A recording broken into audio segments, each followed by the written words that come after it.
So today I'm going to make a recipe from a lady I follow on Instagram. The site is Life is But a Dish. And she makes a carrot cake banana bread that I think is absolutely fantastic. It makes 2 loaves. It's something that I make a lot of times in the summer to bring to the cabin and share with everyone. So here are my ingredients pre-measured because I'm trying to save time. I have flour there. It needs 2 cups of flour. That's only 1 cup, but I'm going to show you how to measure flour properly. I have a cup of sugar, 3/4 cup of avocado oil, but you could use any cooking oil, canola, vegetable, etc. I think even olive oil. It's pretty mild. In the red bowl is my baking powder and baking soda, my leavening agents. I know they're going in at the same time, so I put them together in a bowl.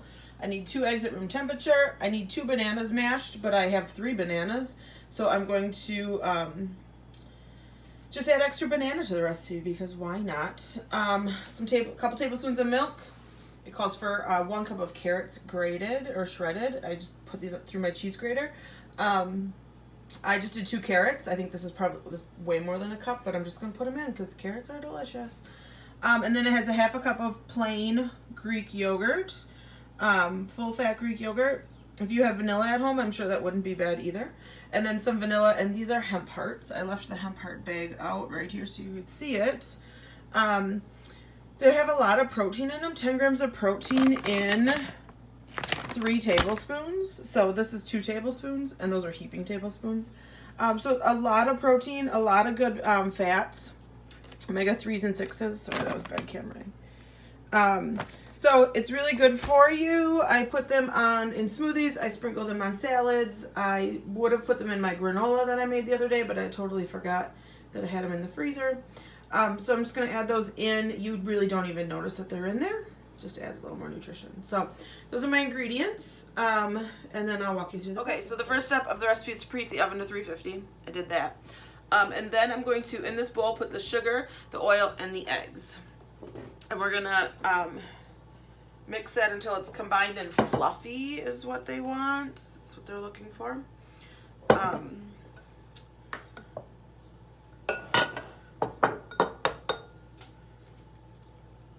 Notice I'm doing 1 egg at a time, the eggs in separately, so I'm not cracking them into that bowl. This way I can check and make sure there's no yolks, and then add it. Not yolks. Oh my gosh. Make sure there's no shells. And then add it. Now for this, I'm just going to use the whisk. I'm going to try to get it to be combined and fluffy by whisking. You could use a hand mixer, but the next step of the banana bread, you don't want to use the hand mixer because you can over mix it, and that's not a great idea. So I'm just going to do that by hand until it's light and fluffy. So this is where I'm stopping. It's nice and light and fluffy. I'm almost spilling it out of the bowl, so we'll set it aside. Now the next step is for our dry ingredients. Here it tells you to, in a separate bowl, put flour, baking soda, baking powder, and then we're going to add them into there. But we want to mix them together first. Actually, I'm going to save this bowl. Yeah. So I told you before I only have 1 cup of flour. I want to show you how to measure flour properly. To measure flour properly, you don't just scoop this in. You don't want to pack flour down. So you're just going to spoon the flour into the measuring cup.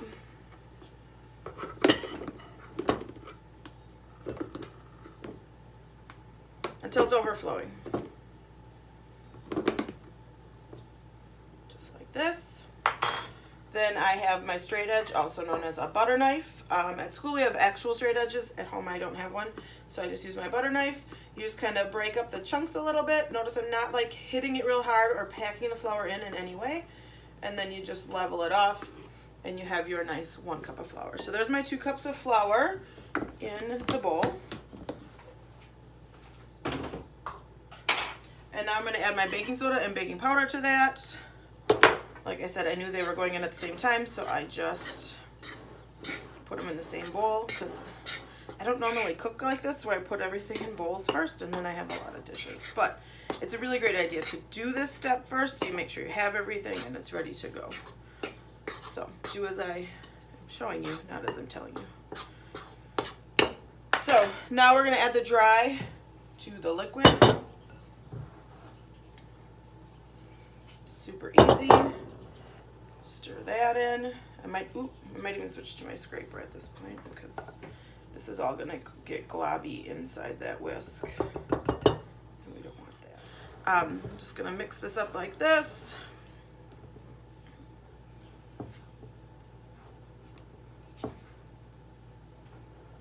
You don't want to overmix it, you want it to be sort of chunky.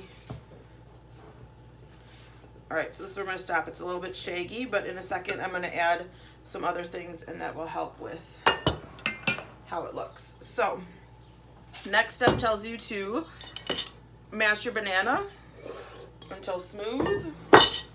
So here I've just got a fork and I'm going to mash it up a little bit. I really like this recipe, smashed bananas, looks gross, because it only has 1 cup of sugar in it and it makes 2 loaves. And I feel like the less sugar we can consume in our lives, the better. So in here's my bananas. Then I'm adding my carrots. I'm adding my milk. Ooh, almost spilled it everywhere. My yogurt.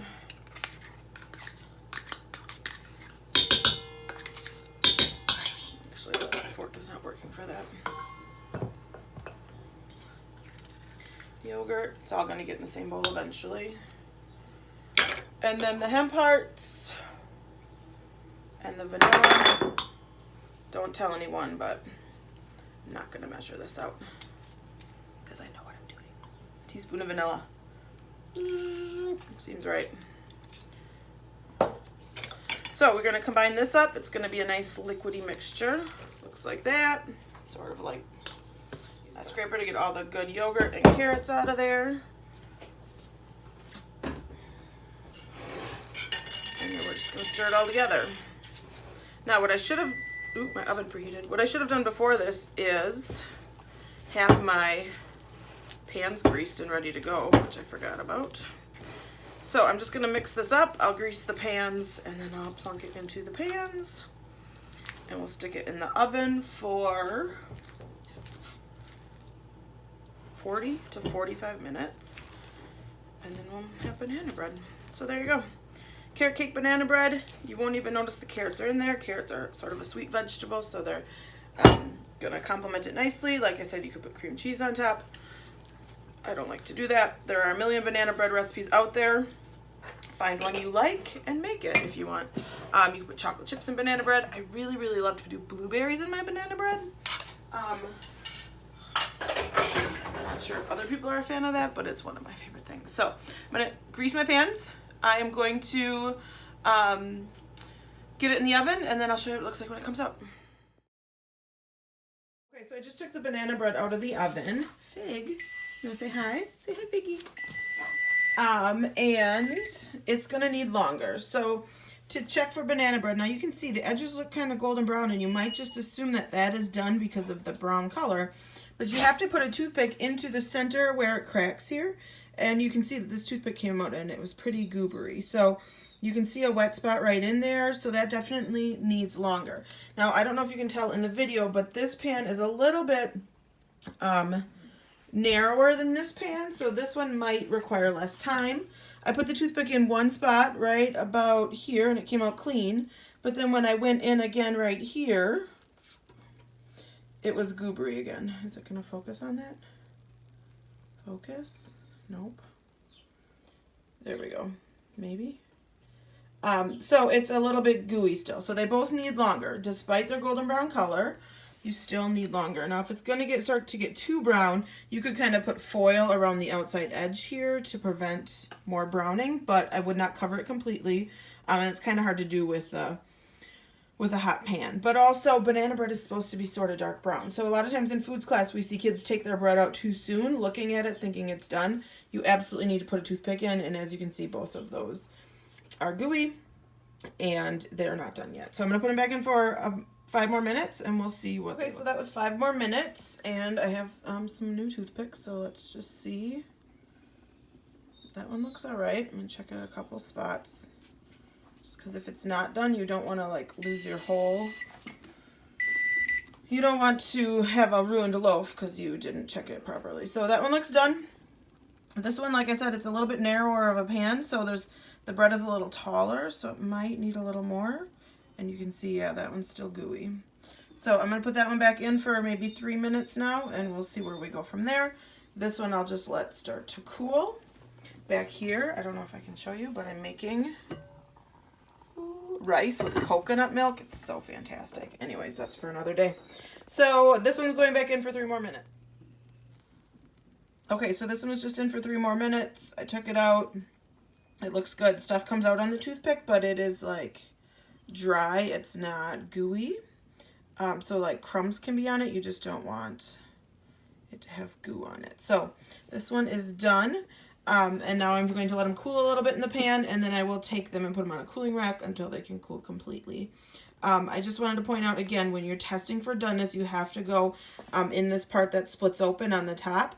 If you were to test in a side, like right here where it's golden brown, the crust on the outside of the bread would like scrape off the undone stuff, and it would seem like it's done, but it's not. You always want to check the center and then right in the in that part where it splits. So that's how you're going to check your banana bread for doneness. We've seen lots of them in the foods lab that get over mixed and then they take them out too soon, and then the middle sinks and it's like indented. So as it cools, it would sink down, and it gets a big indent in it, and it has like a gooey center, and that's not at all what you want. So there are my finished banana breads.